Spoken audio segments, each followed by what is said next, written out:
Oke, assalamualaikum warahmatullahi wabarakatuh. Bertemu saya lagi di ruang Kesmas. Kita akan bicara santai dengan 4 narasumber. 4 narasumber ini memiliki pengalaman magang di luar kota. Kita kepoin mereka dan kita tanya apa aja pengalaman mereka di sana. Ikuti terus podcast Ruang Kesmas.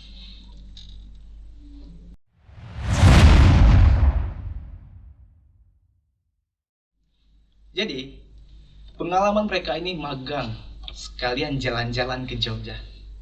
Jogja adalah kota yang ingin dikunjungi oleh warga Indonesia. Nah, kita tanya dulu dengan narasumber yang cowok ini. Apa aja sih pengalaman mereka di magang? Itu kepada Abang Sakut. Gimana Abang Sakut? Pengalamannya di Jogja tuh. Ceritain dulu nih. Kawan-kawan yang lain nih kepo nih. Dari awal. Ya boleh dari awal. Dari awal. Kita ceritain waktu udah nyampe Jakarta aja ya. Ya oke. Nah, itu kita di Jakarta itu nyampe sekitaran jam 9 atau jam 10. Terus kita gas naik bis ke Jogja. Di bis alhamdulillah sih teman-teman pada kayak biduan kan, karaokean semua kan. Karaokean, jadi nggak suntuk di bis. Jadi kalau untuk perjalanan dari Jakarta ke Jogja di bisnya heboh, pada jago-jago lah nyanyinya. Terus untuk selesai kita nyampe itu kalau nggak salah itu malam ya, sekitar jam 10 ataupun jam 11 itu. Sampai kita istirahat, besoknya tur jalan-jalan lagi Jogja. Kita jalan-jalan yang hari pertama itu ke Prambanan. Gitu. Tapi sayangnya waktu itu hujan. Jadi waktu di Prambanan ini cuma sebentar. Bicara tentang jalan-jalannya, Bang Sakut menyampaikan bahwa jalan-jalan dan Candi Prambanan. Biasanya itu yang hobi jalan-jalan terkhususnya itu pada kaum wanita. Nah, jadi pengalamannya di Candi Prambanan gitu ya, Mbak. Ini ada 2 nih. Narasumber kita bincang santai ini Mbak Suci sama Mbak Wegi. Kebutuhan story. Iya, benar, kebutuhan story. Nah, kita dengarkan dulu statement terkait Candi Prambanan di Jogja itu sendiri oleh Mbak Suci. Ya, Mbak Suci tolong ceritain nih, gimana tuh candinya tuh? Ya, kalau untuk di candi kan betul kata tadi Kak Dede kan, untuk sebagai ngasih makan Instagram kita story Instagram. Jadi kalau perempuan itu kalau nggak foto-foto, kalau nggak kayak bikin ngevlog atau bikin video lah istilahnya, itu nggak afdol gitu kalau di tempat-tempat seperti itu. Jadi wajib sih Wajib foto ya? Iya. Wajib foto. Jarang-jarang soalnya. Kalau menurut lagi, kan? Mbak Wegi, objek wisatanya tuh Candi Prambanan tuh gimana tuh? Nah, kalau untuk masalah objeknya itu bagus sih, karena saya juga baru pertama kali ke sana mungkin kan. Ya, bagus juga kan. Nah, itu pas baru masuk lihatnya kayak wah banget gitu kan. Ya betul sih, kembali lagi ya perempuan pasti akan membuat untuk makanan story itu. Bagus itu. Mungkin kalau menurut saya ya kan, bahasanya kalau untuk story itu bukan kaum wanita aja. Karena berhubung kita nih nyebrang pulau, kita dari Universitas Muhammadiyah Bengkulu, study tour atau jalan-jalan sekalian magang di sana kan. Kita dua kegiatan, menyelam sambil minum air. Nah, kegiatan itu pasti yang orang jauh datang ke kota Jogja pasti dengan memenuhi kebutuhan story-nya. Nah, setelah jalan-jalan sana, mana lagi nih kawan-kawan? Untuk hari kedua, kalau malamnya itu kan nggak ada kan aktivitas, tapi banyak kan kawan-kawan tuh keluar sendiri. Ada yang ke Malioboro, mungkin ada yang ke Tugu. Kalau untuk malamnya. Tapi kalau untuk hari kedua itu kita ke tebing Breksi dulu paginya. Gitu. Kita bahas Malioboro. Ini seru nih. Kaum cowok emang betul keramaian dan keasikan. Kita dengar statement dari Bang Dede terhadap Malioboro dan dia jalan kemana aja teman-teman. Jadi Malioboro itu simbol Jogja. Yo. Belum ke Jogja kalau belum ke Malioboro. Jadi di Malioboro itu semuanya ada. Oleh-oleh, makanan, budayanya. Jadi apa yang selama ini jarang kita dapatkan, terkhususnya di Bengkulu, kita dapatkan di situ. orang dari semua, dari Jawa ada, dari Sumatera ada, bahkan dari luar negeri. Banyak bule-bule. Jadi khusus di situ yang paling penting adat dan keramaiannya. Di situ banyak seni budaya, di situ semuanya ada. Dan juga sebagai kita ya orang Bengkulu yang jarang mendapatkan momen-momen ramai seperti ya. Mungkin paling kita kalau di Bengkulu ini ditabot kan. Itu sama kayak ditabot di Malioboro. Rame sekali banget. ya. Tapi dalam waktu yang ya singkat rasanya masih kurang kalau untuk duduk di Malioboro. Masih banyak angkringan yang harus dicoba. Angkringan ya. Angkringan nomor 1 di Malioboro. Ya benar. Bicara tentang Jogja itu pasti tidak ada habisnya. Kita masuk ke topik kita sekarang ini. Teknik pengambilan sampling atau praktikum di lapangan, lingkungan ya, menjaga kesehatan lingkungan itu sendiri. Teknik apa aja sih yang dilakukan untuk pengambilan sampling itu sendiri? Ada kawan-kawan yang melakukan kemarin. Ya. Jadi kemarin itu kita tuh ada 3 pengambilan sampel ya. Pertama itu air, udara sama tanah. Nah, yang air itu dibagi itu, ada yang biologi, ada yang kimia. Nah, itu kan kemarin kan dibuat 4 kelompok ya. Iya, 4 kelompok. Dibuat 4 kelompok, bahas semua sampel. Nah, kemarin itu kalau saya kan dapatnya itu di udara itu. Ukur masalah getaran, masalah kebisingan, sama masalah pencahayaan. Jadi dengan saya yang belum dapat pernah megang alat-alat yang canggih dan modern itu, didapatkan situ rasanya menarik banget gitu.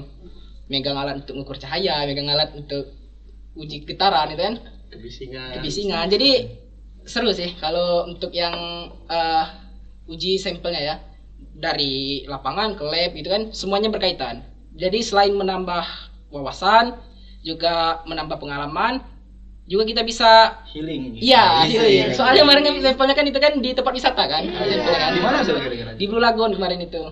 Di objek wisata kan. Jadi mantap lah pokoknya untuk ya magang kemarin itu. Kan ada 3 sampel, udara, tanah, dan air. Nah, gimana kalau untuk kepadatan tanah tuh? Teknik pengambil sampling kepadatan tanah itu gimana, Mbak Wegi? Pada kepadatan tanah mungkin memang kelompok saya dapatnya kemarin itu mungkin juga sama sih. Saya nggak pernah itu untuk mengambil teknik sampling kepadatan tanah. Mungkin baru pertama kalinya juga itu di sana. Nah itu seru sih. Kayak kita tahu alat-alatnya, cara pengukurannya itu, cara pengambilannya gimana, untuk mensterilisasinya itu gimana, tahu semua itu di sana. Itu ya tanah. Dan satu lagi air. Coba kita dengar Bang Sekut, khususnya di teknik sampling air biologi air. Gimana tuh Bang tekniknya? Kalau untuk pengambilan dari sampel air biologi itu mah sederhana untuk pengambilannya, cuman untuk eksekusinya itu yang ribet karena harus steril. Takutnya terkontaminasi kan. Kalau untuk cara pelaksanaannya itu cukup sederhana lah itu. Yang bikin enak kan kemarin waktu pengambilan sampel itu kan tempatnya objek wisata, jadi bisa bermain air ya. Asik ya. Bekerja dengan asik. Bisa main bermain. Kalau terkhusus untuk kimia itu Mbak Suci gimana tuh? Mungkin sama kayak yang di biologi karena nggak jauh beda kan teknik pengambilannya dengan steril juga. Kita harus mungkin alatnya aja berbeda sedikit. Kalau yang biologi kan mungkin pakai botol ya. Botol. Kalau kami pakai valve horizontal yang kayak gini sama yang vertikal. Oh gitu. Iya. Itu teknik pengambilan sampling. Kita berbicara tentang di mana mereka magang dan di mana mereka bertempat di Jogja. Nah sekarang bicara tentang praktikum mengerjakan di lapangan. Mereka ini magang dengan siapa itu? Ya kan? Gimana tuh Mas Dede? Jadi untuk magang yang kali ini sebenarnya sudah dari tahun kemarin sih. Itu kerjasamanya sama PT Nepis. Ya. Dan juga di situ pihak yang terlibat itu BB Lab Kesmas dan tempat fasilitas kami tinggal di Hotel Museum Batik. Ya, Di Hotel Museum Batik. Di Hotel Museum Batik itu enak juga sih fasilitasnya juga enak kan? Lengkap gitu kan? Enak ya. Mana tempatnya juga nggak jauh dari tempat-tempat Wisata. Saya mau nyari makan gitu kan? Mau ke jalan-jalan juga gitu kan, dekat itu dari hotel itu.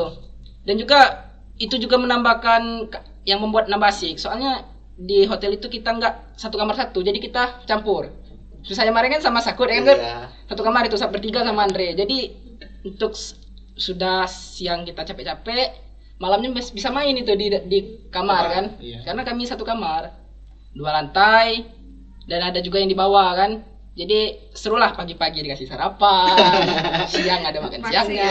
Kopi break juga ada. Iya. Jadi bisa menutupi hal yang suntuk lah. Itu. Pengen ke wisata deket semua kan. Iya, Apalagi benar. Malioboro kan Malioboro. dekat kan. Kan. Tapi jangan jalan, lumayan. Jauh. Untuk PT Nepis sendiri itu kan ada pemandu kan. Pasti ada orang di sana. Iya iya. Nah, berkesan dari PT Nepis sendiri itu apa sih, Mbak Becky? Kesannya mungkin cukup sangat bagus karena juga petugas-petugas PT Nepisnya atau yang pemandu untuk ke magang kita itu juga bagus-bagus. Maksudnya tuh kayak dia sangat mengayomi kita, sangat mengayomi, apalagi Bunda siapa namanya itu Bunda Bunda Sri Sri. ya. Iya. Itu sangat baik sekali dari awal kami datang sampai kami balik dia yang selalu ada stay untuk kami kok. Padahal baru kenal ya. Ya padahal baru kenal itu loh. Udah rasa keluarga. Ah. Anak-anak bunda semua ini. Iya, Anak-anak bunda. Emang kalau kota Jogja dan orangnya buat nyaman gitu. Iya. Nah, kita bicara itu. Selama di Jogja apakah ada hal-hal yang misalnya cinta lokasi gitu ya? Terkesannya tuh cowok nih, biasanya nih cowok nih pemburu bahasanya. Bertemu dengan cewek kenalan itu. Kita bukan bahas tentang pacaran, tapi sudah mendapati relasi di Jogja. Iya iya. Gimana Bang Sakut sendiri? Nah, kalau saya pribadi sih belum, soalnya itu waktu di Jogja itu lagi musim hujan. Oh, musim hujan ya. Lagi musim hujan. Jadi waktu buat keliling itu di malam kan, cuman sebentar paling 2 jam Iya, itu. Kalau udah lewat jam 1 atau apa kan kita pagi subuhnya cepat di sana Mas, jam 4 sudah subuh. Garang. Jadi kalau tidurnya ke malaman nanggung besoknya kan kita praktek. Oh, iya. Jadi kurang lah. Waktunya kurang ya. Waktunya yang kurang, bukan Kurang waktunya ya. kurangnya waktunya. Sebenarnya kalau Nggak mau cukup. waktunya berapa waktunya? Nggak cukup sebenarnya, cuma 10 hari ya. Nggak Apalagi tahu. magang kan. Magang kan. Ya, berarti sebelum magang itu kita adanya belajaran secara teori dulu ya. Iya iya. Berarti nggak langsung ke praktikum kan? Nggak. Nah, itu teori itu berapa lama berlangsung tuh? Dan berapa yang ikut magang ke Jogja dari Universitas Muhammadiyah Bengkulu ini, terkhususnya ke prodi kesehatan masyarakat? Itu kalau kita teorinya itu 2 hari. 2 hari itu untuk jumlah peserta itu sekitar 39 ya? Kurang lebih 39. Sekitar 39. Tapi enaknya waktu di teori itu alhamdulillah pematerinya asik. Iya, iya, Jadi iya. nggak Jadi nggak suntuk ya. Kan ada jadi nggak ngantuk. seling berapa menit ataupun 1 jam sekali itu kita ada kuis kayak Iya, gitu iya. kan buat biar nggak suntuk. Ya fokus terus ya. Mas. Iya, iya. Kalau kita berbicara tentang Jogja itu gak pernah habis. Ya, Ya Jogja. kan?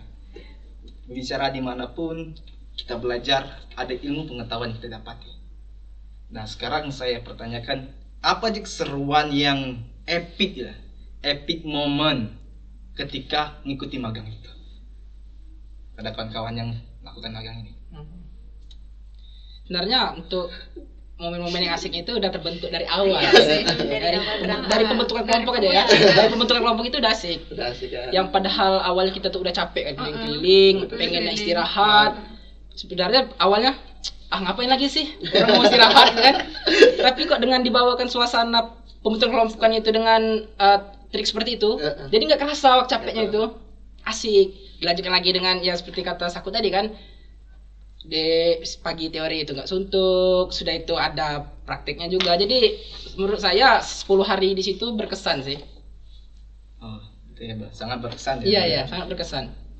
Mungkin ada ucapan terakhir closing statement bahasanya Iya, dari kawan-kawan yang mewakili siapa mau bahwasanya terhadap Jogja dan magang di Jogja Iya iya. dan pembelajaran dapat di Jogja. Wah, saya lagi. Jadi mungkin untuk Jogja ya dan magang ya. Menurut saya magang di Jogja terutama di PT Nepis itu sangat-sangat membuat saya menambah pengalaman, menambah ilmu dan juga menambah relasi saya. Karena di Jogja dan di tempat magang itu semua yang kita inginkan lengkap di situ. mulai dari ilmu yang kita cuma bisa awal dari teori, ilmu yang kita nggak pernah dapat. Dan alhamdulillah dalam waktu 7 hari kegiatan itu bisa masuk ke dalam otak kita, walaupun sebenarnya itu kurang ya. Nah, untuk yang lain mungkin di tahun selanjutnya saya sangat rekomendasikan juga itu di PT Nepis karena sangat asik, dan juga di Jogja, jangan lupa Jogjanya. Jogja asik, PT Nepis asik. Oke, Gitu aja. terima kasih Bang Dede atas closing statement-nya. Bahwasanya di Jogja itu adalah kota istimewa, Ya, kota-kota yang ingin dikunjungi kita. Dan keseruan magang ini kita dapat healingnya dan dapat ilmu pengetahuan secara lapangan dan tekniknya. Maka keseruan itu jadi pengalaman dan sejarah perjalanan hidup kita selama di Jogja. Ini sering bincang santai atas pengalaman apa yang telah pelajari. Maka pengalaman itu berharga ketika kita ingin mempelajari kembali. Saya selaku pemandu bincang santai ini di podcast Ruang Kesmas, ikuti keseruannya selanjutnya. Terima kasih. Wassalamualaikum warahmatullahi wabarakatuh.